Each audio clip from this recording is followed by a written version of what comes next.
So Bob Grazioli, I'm currently the CIO for Ivanti and have the responsibility of all of IT, security, SaaS customer-facing operations. That means DevOps and SRE. So have the full gamut of everything related to IT at Ivanti. Now, I spent a great part of my career in Europe and in financial services. Worked as a CIO and the COO for a major European bank. But when I came back to the States, I followed a more of a private equity track and have been involved in some of the biggest acquisitions in our business. Now I'm really excited to be here with you today to share some of my experiences and really mix it up with Howard a little bit on the topic of ITAM. So Howard, can you please give everyone some of your background and then we could get into it? So I've been in IT for about 35 years, the last 17 or 18 of which have been in IT leadership as a CIO, a CTO, and a CISO for organizations that range from manufacturing to telecom to healthcare, including a stint on the dark side in sales in a sales organization for a major technology company. That Um, is the dark side, Howard. it is. It is. I came over to the analyst side because I really want to help people understand better how to take a strategy and turn it into an executable plan, as well as to help understand the things that should be urgent and have a priority, and why these things are valuable and important. That's great, Howard. Yeah, I mean, I can appreciate being on both sides of the house to give you that clear perspective of how things really work. So Howard, when I think about ITAM though, I think about what's old is new.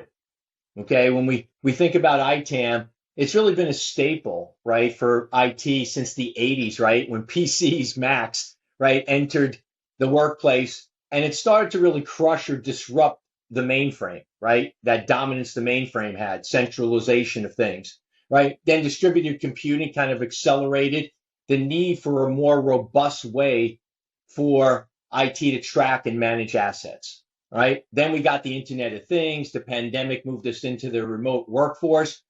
And then we have really a surge in security hacks, breaches, right? And to put a bow on it now, AI starts this boom in this need for data, right? So really an unbelievable journey through ITAM there. So what do you see in ITAM that makes it so fundamental to both IT and security to help us manage a very complicated landscape? Let's start with IT first. Like I think that the separation of use between IT and security is becoming a little bit more nebulous as we kind of evolve, right? The probably the biggest concern of both teams should be how do we recover from a cyber incident, right? So to tell a little story, several years ago, my company acquired, not the company I'm with now, as a prior employer, acquired a subsidiary, and to say the subsidiary was technology immature would probably be an understatement. Post acquisition, before we had done any integration, they got ransomware. For the umpteenth time, they got ransomware. In addition to a bunch of other kind of pieces that were missing. And I will say the technology team kind of did best effort with the budget they were provided. It just wasn't much of a budget, wasn't much of a priority. Uh, they lacked any form of ITAM, right? Okay, so now all of a sudden, I have endpoints post COVID that are in buildings and homes that all have access to a network that is compromised like Swiss cheese. How do I find those assets? How do I get my arms wrapped around them? How do I do the proper forensic investigation to meet the insurance requirements and to meet the requirements of returning a business to operations without keeping intruder backdoors available? Right? How do I undo all of the effects of compromise? Right? Remember, attackers aren't in day one and ransomware immediately. They're in anywhere from a week to 9 months doing what they can to exfiltrate. And they only ransom as the final grenade they throw before they run out the back door to cover their tracks, right? So So lack of ITAM, lack of this fundamental service made that recovery work significantly more difficult. I didn't know where the devices were. I didn't know who had them. I didn't know anything. And now I'm trying to use log data to put together a spreadsheet that I would then use to I then have to manually verify, right? Just fundamental pieces that are missing. And I think, as we continue to look forward and as we continue to deal with the pressures of today, we tend to skip out on those things that are fundamental that really matter when they really matter. Yeah, so Howard, just to kind of blow that up a little bit more. So, when I look at ITAM, there is something very essential there, right? It's the discovery part, right? The discovery part. So when you tell your story, I immediately went to, okay, what was that team using in terms of creating discovery, awareness that would bring those assets into visibility, right, to be managed and hopefully prevent issues like that in the future? How did that kind of evolve as you got into it? Well, we were using logs from the various devices we knew people likely had to touch. We didn't have anything else, right? So we're trying to retroactively put together Active Directory logs, retroactively put together firewall logs, VPN logs, to try to figure out what identities were coming from where and associate them to whatever assets we could. And that became a huge problem, right? Trying to figure out the HR records, the contractor records, the login records, and the device records that we had, and kind of correlate those things together to find our way through. It was a monumental amount of work and slowed the entire recovery process to a crawl for days on end, trying to track down these resources. First to mind is the maturity of that organization, right, and how it perceived itself in that whole responsibility, right, to manage those assets, secure the assets, and then obviously, to your point, how quickly can they remediate and bring those assets back online? So in the aftermath of that, what were the lessons learned, and how did you address some of that maturity that was lacking in this case to make sure you could, solve these problems in the future? So we kind of went back to basics, right? The first step was, let's go back to basics. Let's get our arms wrapped around the IT estate. And we start, because we went through a ransomware event, the first thing we did was we put a lot more money into EDR, XDR tools, right? Those things that have a primary role of protection. And then we started to work immediately on some modernization. I'd love to say ITAM was the highest on the list, right?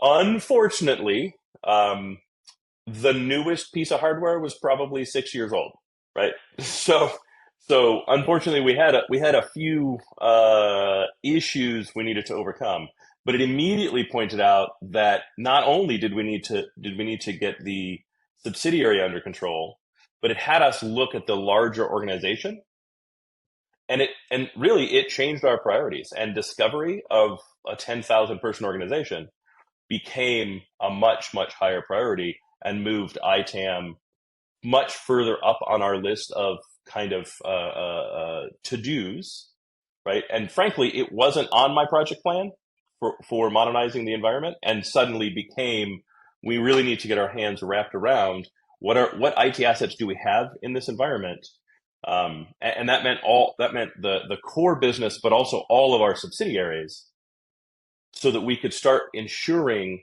that we were properly managing and protecting all of these devices. Yeah, the complexity there seems pretty involved, to say the least, Howard. That seems to be a monumental task when you talk about subsidiaries, which obviously have their own, way of doing things, trying to bring and synergize all that, and then, tooling and standardization around that tooling, which brings all of processes into play, right? What processes you have in place to maximize the tooling, and then obviously what you need to respond to certain incidents. But I like the idea, though, that you're looking at the proactive approach first, right? To proactively understand what's going on there. And that comes with discovering your assets.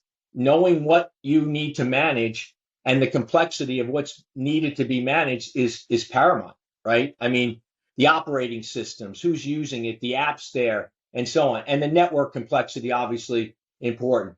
So, wow, that was a hornet's nest you seem to have dropped yourself into there. I mean, in fairness, I like hornet's nests, right? I like fixing things that are complex to fix.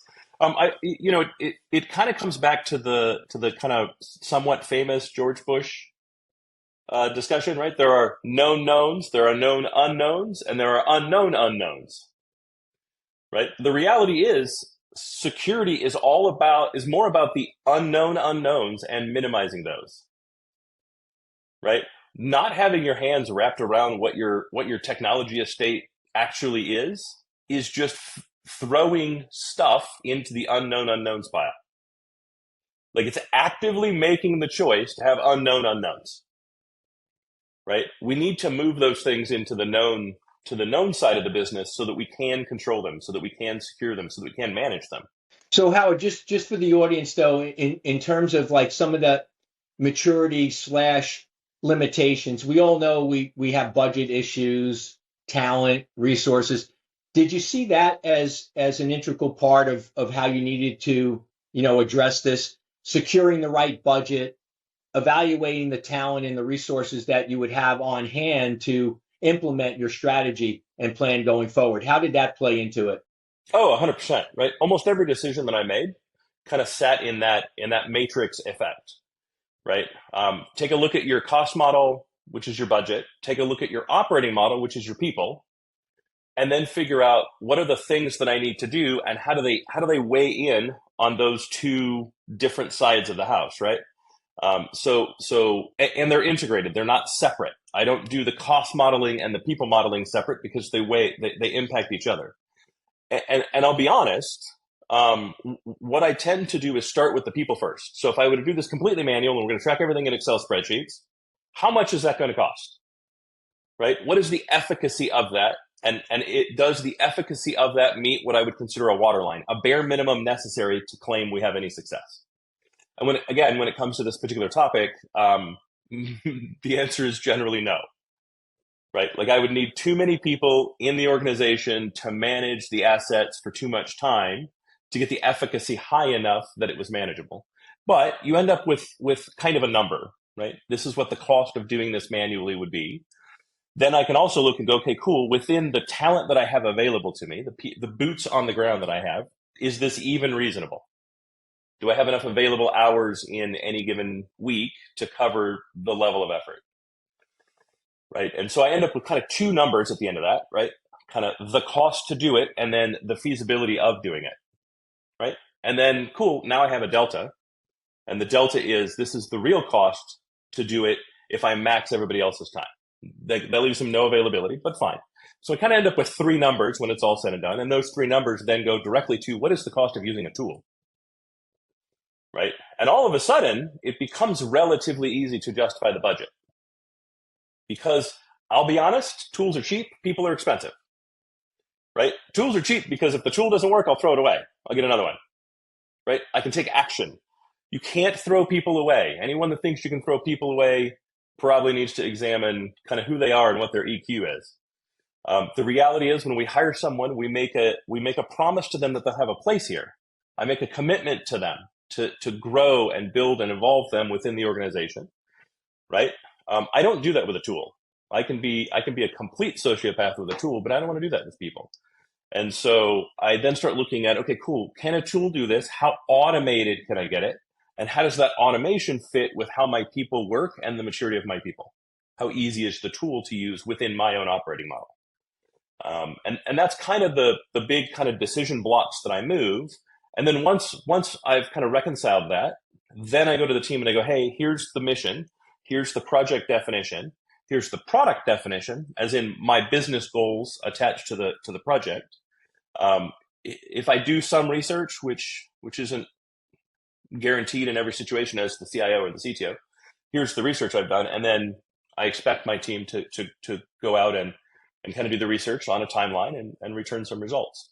Right, but at the end, Howard, based on those numbers, right, you're always going to go back to the business and say, this is what I got, money wise, resource wise, and here's the risk, right, that I still have, based on the budget, based on the resources, based on the tooling, and you make the trade-offs, right? Or you ask for X in order to close the gaps and reduce the risk, right? Yeah, I always ask for X, always, but it's X or Y, right? X is this is the cost of the solution. Y is this is the risk to not doing it.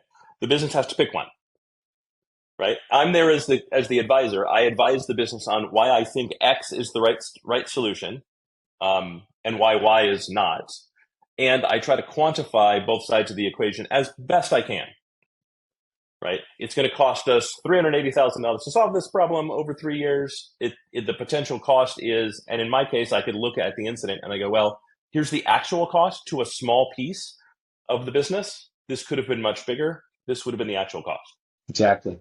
I would say, given what Congress is doing today about assigning liabilities to CEOs, those conversations are becoming a lot easier to have in terms of getting budget and resources to solve some of these risks or security issues as we go forward. So a lot of good progress there in identifying the importance of closing the gap on some of these risks that we have today. So really good stuff there.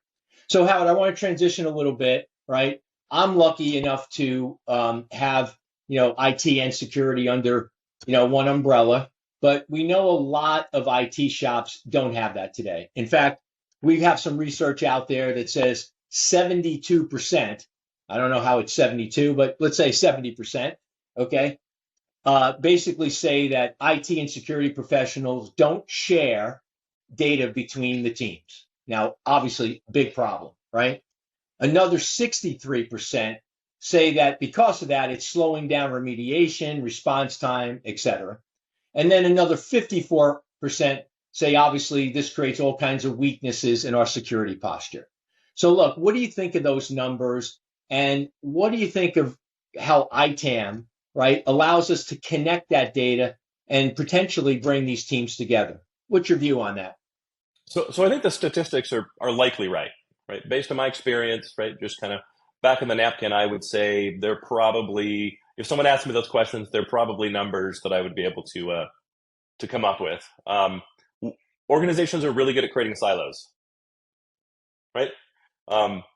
Most of the time, those silos happen because we are all given, 12 hours of work to do in an 8-hour day.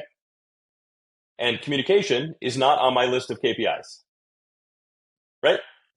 Filling in my peer, probably not on my list of KPIs, probably not very high on that list, right?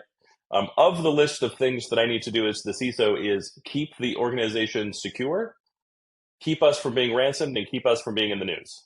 Now, ideally, that should involve communication, right? And it involves all the communication that's considered critical. Unfortunately, it's not quite enough communication, right? In most organizations, you just end up creating silos. I'm busy. I've got my head down and focused on the thing that I want. I assume if you need something, you'll ask. That's a challenge because the reality is that means security and IT aren't working from the same playbook. We're not working from the same base information.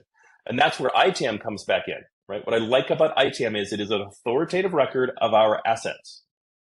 And if security and IT work together and say, hey, this is the base foundation information we have about all of our assets, you get two advantages to that. The first is security gets a starting place to say, great, I now have a list of things that I need to make sure I'm protecting.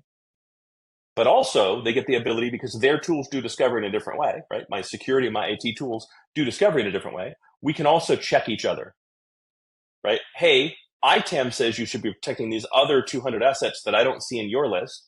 And security can say, great, you're missing these 200 assets from your list because we've discovered different things. And now we have an excellent target for reconciliation because we're talking off the same record of authority, right? And very, very quickly, you can take those two kind of systems, the left side and the right side brain of the technology estate within your company, and you can start putting together this really authoritative record that the entire organization can use. So Howard, let me interrupt. Let me challenge you a little bit on the comms part of that. As a C-level person in the company, though, don't you think that is one of the key responsibilities of a C-level to make sure that there is that level of, given the fact that they're not different areas, but isn't the C-level executive, right? Shouldn't they take it upon themselves to make sure that that level of collaboration is in place? Um, yeah, throughout the C-suite, without a doubt, right?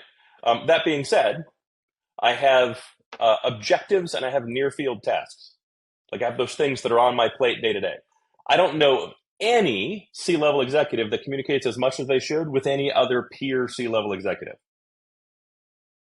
right? Like that's really the challenge. The COO doesn't tell the CIO what's going on, which is how you get so much shadow IT, right? The CFO doesn't tell anybody what's going on, right? We're that's true. That's true.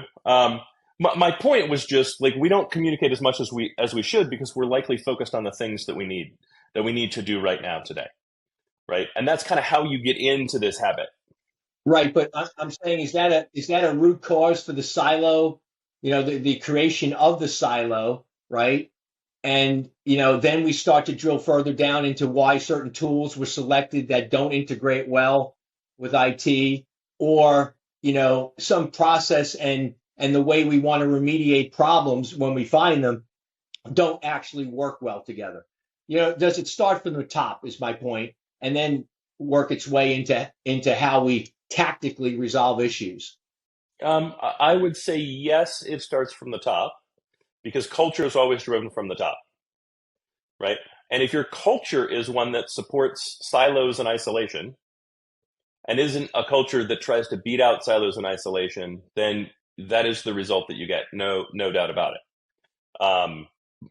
But if we're being honest, it's a really, really, really hard problem to overcome, right? And you create silos throughout the entire organization, right? Again, if you're an organization of 10,000 people, you have 100 people in IT to 300 people in IT. I guarantee just the people with boots on the ground don't communicate as well as they should, right? Your system administrators, your help desk people, and your desktop support people likely don't know what each other is doing and aren't really informing each other as well as they should. And they're much closer than the security team and the IT team. Obviously, look, yeah. I mean, look, I think you're hitting the big picture problem, right? How do we connect the dots, right? How do we connect the data dots and the people dots to make sure that we could collectively secure and manage assets, right? Now, is that being driven today, right, by where the data is, right? So, can you talk about the importance of ITAM being that, single source of truth, maybe, for us to, consolidate again how we're managing the data and our teams are working from that data to solve problems? Yeah. I mean, that's what I meant when I used the term record of authority, right? A record of authority is it's a trusted single source of truth, single record that we all trust and is authoritative within any conversation. And the advantage to record of authority over single source of truth is single source of truth ends up sometimes becoming a little bit of a a weapon. A record of authority is the place we all look to, right? So security doesn't have their source of truth. IT doesn't have their source of truth. Finance and procurement don't have their source of truth.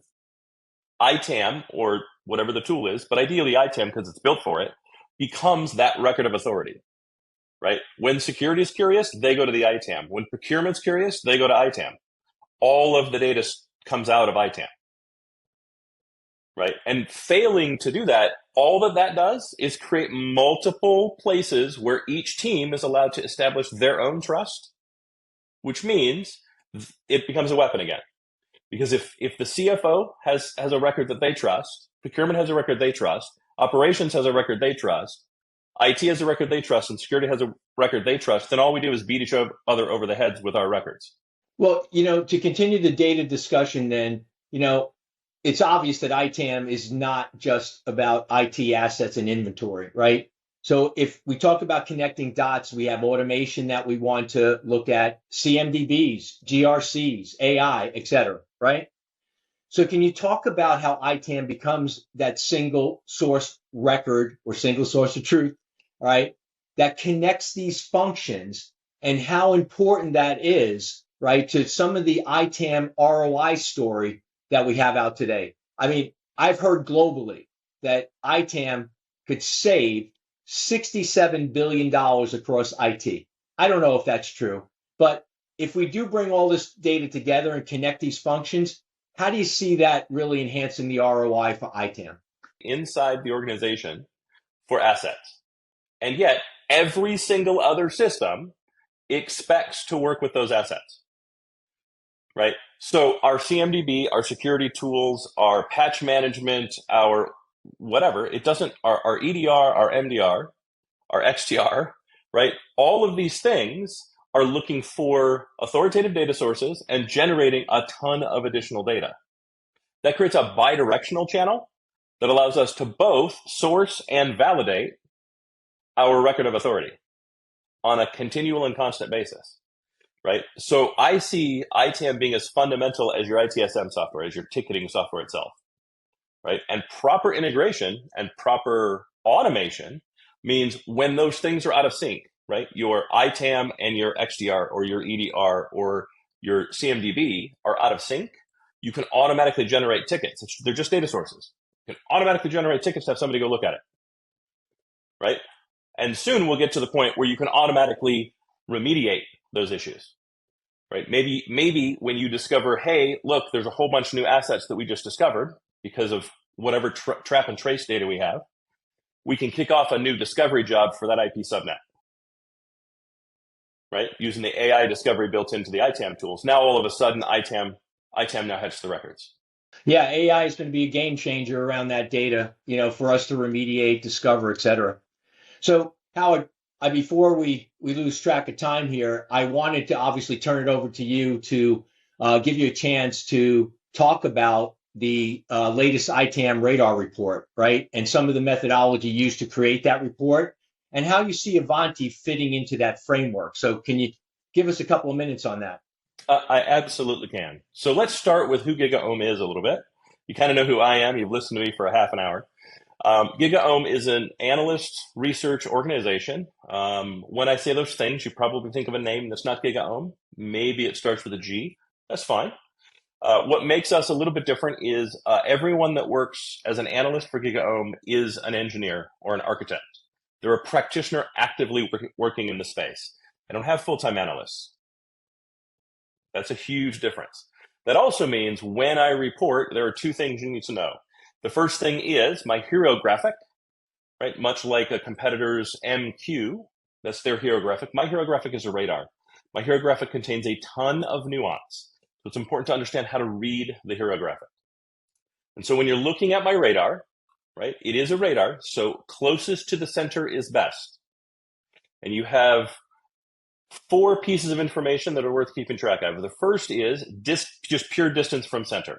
Those that are the closest to the center we call leaders, right? That's your most likely place to look for the solution within the space, right? Then you have challengers, then you have entrants as you get further outside.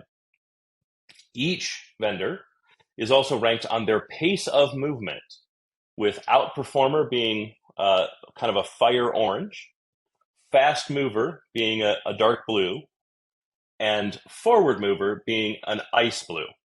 Ice blue means they're moving the slowest. Fire orange means they're moving the fastest. So year over year, we expect those in orange, which Ivanti is in orange, and in the leader circle, to move closer to the center. Additionally, there's the directionality of the arrow.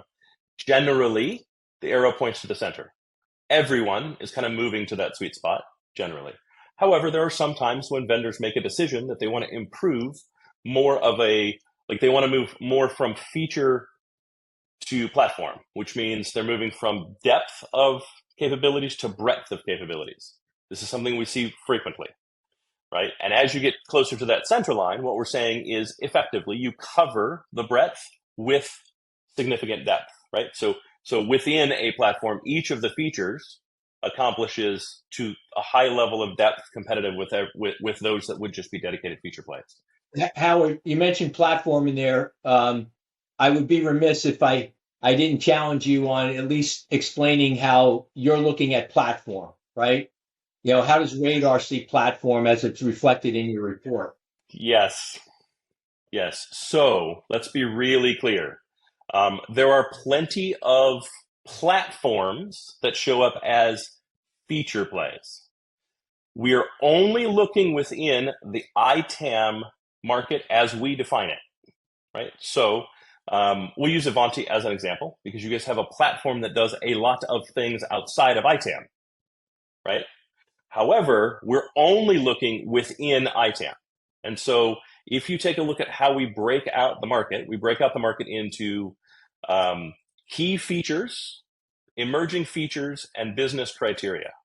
And we're really focused on business criteria, which are those things that don't align directly with a feature or function, yet are still required. And that could be something like ecosystem, right? Flexibility, scalability, ease of use. These are not features, yet they are still requirements for business to get value from a platform. Whereas when you look at the key features, you have advanced inventory management. You can point directly to that within the platform. Workflow automated discovery and detection, financial management, lifecycle management, right? These are all features, reports, functions embedded within the software tool. When we say platform, we're only looking at the breadth of those solutions within that market space, not is this a larger platform that does more things,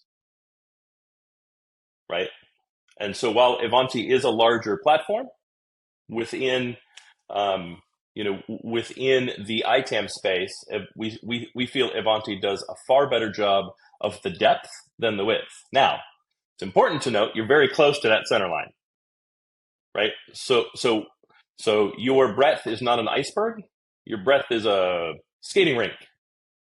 You know what I mean? Like you still have a significant amount of depth, right? But if you were to grade it, because you're so close to the center, it's easy to argue either way. So that really gives you a good idea of kind of how to read the radar and what we mean. Our x-axis is feature versus platform, which we just discussed. Our y-axis is maturity versus innovation. And really what that means is, do we feel that the vendor prioritizes maturity, which is really stability of user interface, over innovation, which is pace of adding new features? Adding new features tends to interrupt the way that you work, the way you use the tool. Again, as you get closer to the center, the interface is well defined, how you operate is well defined, and the maturity is integrated kind of tightly, and you find this real tight balance. But when you're on the innovation side, what we say is you are likely to see the new features kind of front and center, and on maturity side, new features are likely to kind of fall behind the stability of using the tool, if you know what I mean. Yeah, right? They're kind of obscured. A little bit, yeah. So that's really what the X and Y axis means. Now, the goal is for the customer to determine which quadrant makes the most sense for them and what they should prioritize. We give you a full breakout of scoring. It's rather involved. And again, there are things we don't take into consideration because we're engineers. I don't care how big you are as a company. I don't care what your market share is, and I don't care what your market cap is, right? I'm like the Michelin star, just focus on what's on the plate, so what's in the product. Howard, this has been great. I love our conversation. It's been great today. I appreciate you, and I appreciate the time you spent with us today. So thank you very much. Oh, thank you for the opportunity, Bob. This has been a ton of fun. I think you and I could talk for 4 or 5 hours on the topic, no problem. There's a lot of history there, Howard. I'm sure we could. Anyway, all good. Okay. Thank you, Howard.